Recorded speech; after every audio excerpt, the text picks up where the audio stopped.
सुखमत्थयत लोके अतो पित्तयत सुखम् एतत्समयता लोके अतो ब्रह्मयत सुखम् एष बुद्धवतितास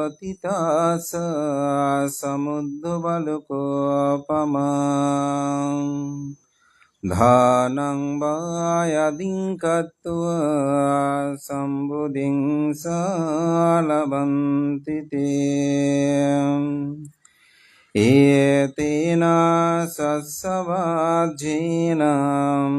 होतु ते जयमङ्गलं ते।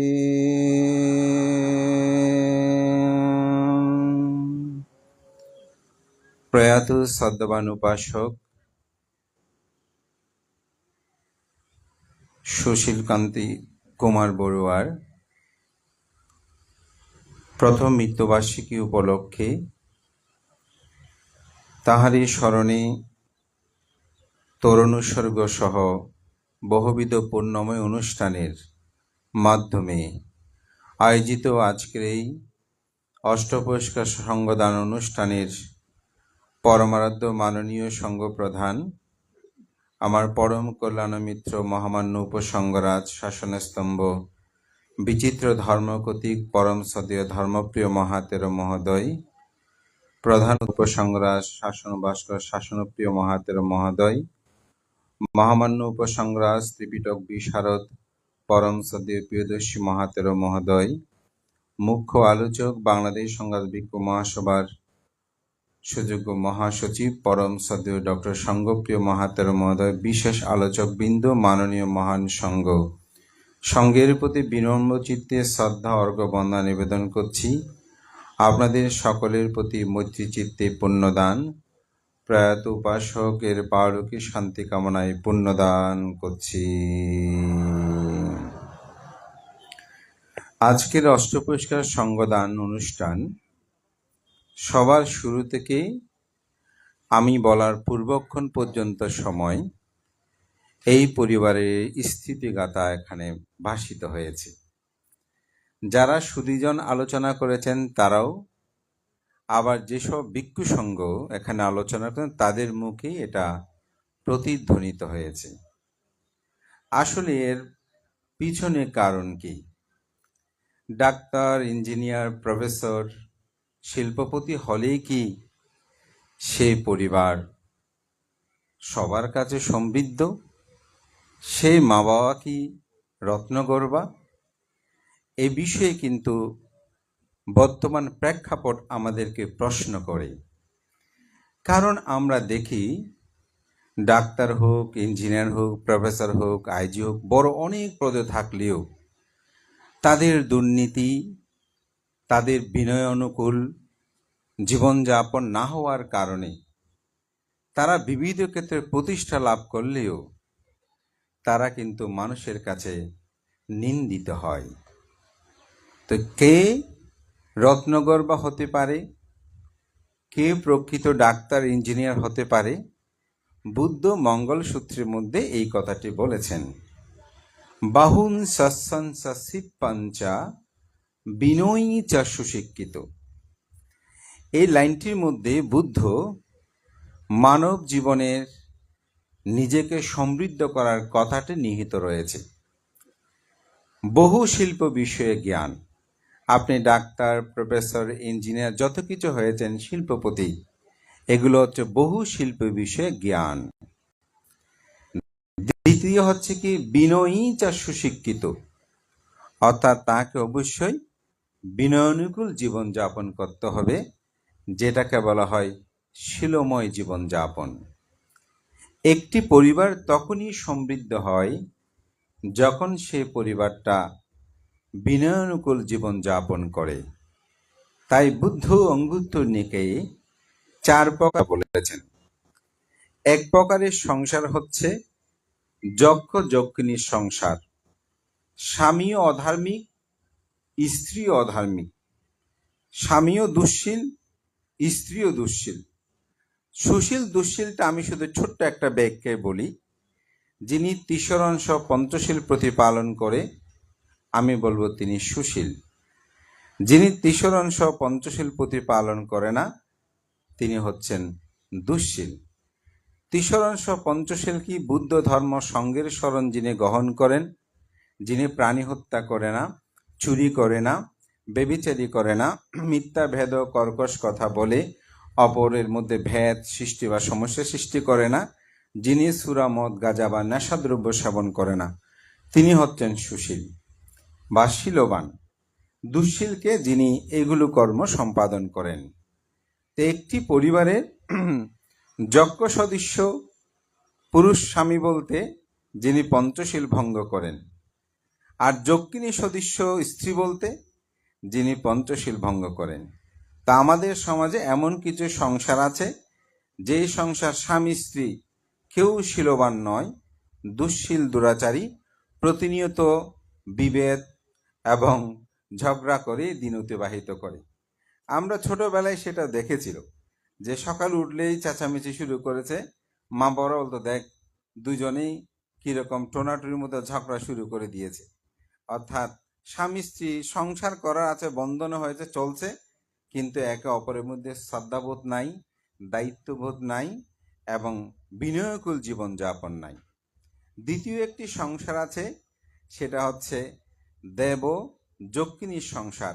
স্বামী ধার্মিক হলেও স্ত্রী অধার্মিক, স্বামী ধার্মিক হলেও শীলবান হলেও স্ত্রী অধার্মিক।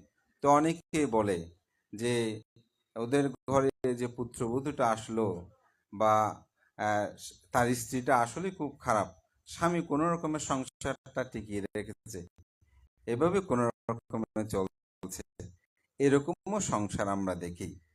আরেকটি সংসার আছে, সেটা হচ্ছে যক্ষ দেবীর সংসার। স্বামী দুঃশীল দুরাচারী, কিন্তু স্ত্রী সুশীল শীলবান। অনেকে বলে মানুষটা ঠিক নয়, অর্থাৎ স্বামী ঠিক নয়, স্ত্রী ভালো বলে সংসারটা টিকিয়ে রেখেছে, এভাবে তাদের সংসারটা চলছে। এরকম আমরা যেটাকে বলি সংসার রমণীর গুণে যে কথাটা বলে, এখন অবশ্যই সেটা বলে না, এখন একটু পরিবর্তন হয়েছে, সেটা একটু পরে বলছি। তাহলে সেই রকম সংসার আছে, কোন রকমে সেটাও টিকিয়ে চলে যাচ্ছে। আরেকটি সংসার আছে, সেটাকে বলা হয় দেবদেবীর সংসার। স্বামীও ধার্মিক, স্ত্রীও ধার্মিক, স্বামীও শীলবান, স্ত্রীও শীলবান, যারা বিনয়কুল জীবন যাপন করে, এটাকে বলা হয় দেবদেবীর সংসার। এই সংসার যারা রচনা করতে পারেন, তাদের জীবনে পুষ্পরিত সেই সন্তানগণ তারা আলোকিত জীবন লাভ করতে পারেন। তো বিশেষ করে আমি সুশীল কুমার তালুকদারকে খুব কাছে থেকে দেখার আমার সৌভাগ্য হয়নি, তবে ওনার যে যোগ্যতম সহধর্মিণী শ্রদ্ধাবতী উপাসিকা শ্রীমতী সীমা মুৎসদ্দি, ওনার সাথে আমার দেখা হওয়ার, কথা হওয়ার অনেক সৌভাগ্য হয়েছে। বিশেষ করে চট্টগ্রামে আমি চাঁদগাঁও অবস্থানকালীন সময় আমার তরুণ ভিক্ষু জীবনে এই উপাসিকাকে খুব কাছ থেকে দেখেছি, এবং তিনি প্রায় সময় আমাদের বিহারের পাশে ওনার একটা জায়গা আছে, ওইটা সংস্কার বিবিধ কাজে তিনি যখন যেতেন আমাদের বিহারে বসতেন, সেখানে ধর্মীয় বিষয়, বিভিন্ন বিষয় নিয়ে অনেক সময় আলোচনা হতো। তার ধর্মময় চিন্তা চেতনে পরবর্তীতে জানতে পারলাম তার পরিবারের ব্যাপ্তিটা, তার পরিবারের সমৃদ্ধিটা। আমি এটা এই জন্যই বলছি, তারা দুজনেই শিলময় দেবদেবীর সংসার করেছে বলে তাদের পরিবারটা এমন হয়েছে।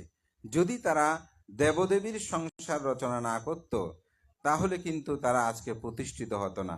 আমাদের যে উপসচিব সুমন বাবু, ওনার সম্পর্কে আমরা সবাই কম বেশি জানি, এবং তিনি চট্টগ্রাম বোর্ডে থাকাকালীন সময়ে অনেক বিষয়ে, অনেক আবদারে অনেকে গিয়েছেন, কিন্তু তিনি নিয়মতান্ত্রিক বাইরে কখনো যায়নি।